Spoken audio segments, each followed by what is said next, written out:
ಕಾಂಗ್ರೆಸ್ನಲ್ಲಿ ಸೆಪ್ಟೆಂಬರ್ ಬಳಿಕ ರಾಜಕೀಯ ಕ್ರಾಂತಿ ಆಗತ್ತೆ ಅನ್ನೋ ಹೇಳಿಕೆಯ ಬೆನ್ನಲ್ಲೇ ಈಗ ರಾಮನಗರದ ಶಾಸಕ ಇಕ್ಬಾಲ್ ಹುಸೇನ್ ಕೂಡ ರಿಯಾಕ್ಷನ್ ಕೊಡ್ತಾ ಇದ್ದಾರೆ. ಏನು ಹೇಳ್ತಿದ್ದಾರೆ ಅವರು ಅಂದರೆ, ಯಾವ ರೀತಿ ಕ್ರಾಂತಿ ಆಗತ್ತೆ ಅಂತ ಟಾಂಗ್ ಕೊಡ್ತಾ ಇದ್ದಾರೆ ಸಚಿವ ರಾಜಣ್ಣಗೆ. First time MLA Iqbal Hussain ಅವರು ಇಸ್ರೇಲ್ ಇರಾನ್ ರೀತಿ ಇಲ್ಲೇನಾದರೂ ಯುದ್ಧ ಆಗ್ಬಿಡುತ್ತಾ, ರಾಜಕಾರಣದಲ್ಲಿ ಏನು ಬದಲಾವಣೆ ಆಗತ್ತೆ ಅಂತ ಸ್ಪಷ್ಟವಾಗಿ ಹೇಳ್ಬೇಕು. ನೀವು ಸುಮ್ಮನೆ ಗಾಳಿಯಲ್ಲಿ ಗುಂಡು ಹಾರಿಸಿ ಮನೆ ಸೇರ್ಕೊಳ್ಳೋದಲ್ಲ, ಯಾವ ಚಪಲಕ್ಕೆ ಮಾತಾಡ್ತಾ ಇದ್ದೀರಿ ಅಂತ ಇಕ್ಬಾಲ್ ಹುಸೇನ್ ಕಿಡಿಕಾರಿದ್ದಾರೆ.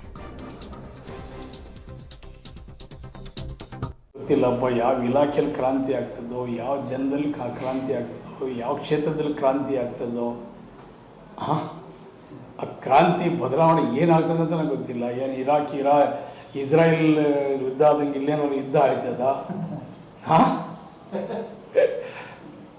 ಏನು ಕ್ರಾಂತಿ ಅಂದರೆ ರಾಜಕೀಯದಲ್ಲಿ ಏನಾದರೂ ಬದಲಾವಣೆ ಆಗ್ತದ?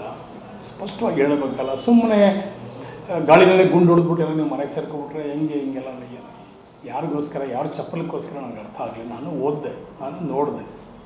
ಪಕ್ಷಕ್ಕೆ ಇದೆಲ್ಲ ಮುಜುಗರ ಆಗುತ್ತೆ ಸರ್, ಈ ರೀತಿಯಾದಂಥ ಹೇಳಿಕೆಗಳನ್ನು ಸ್ವಪಕ್ಷದವರೇ ಕೊಡುವಂಥದ್ದು.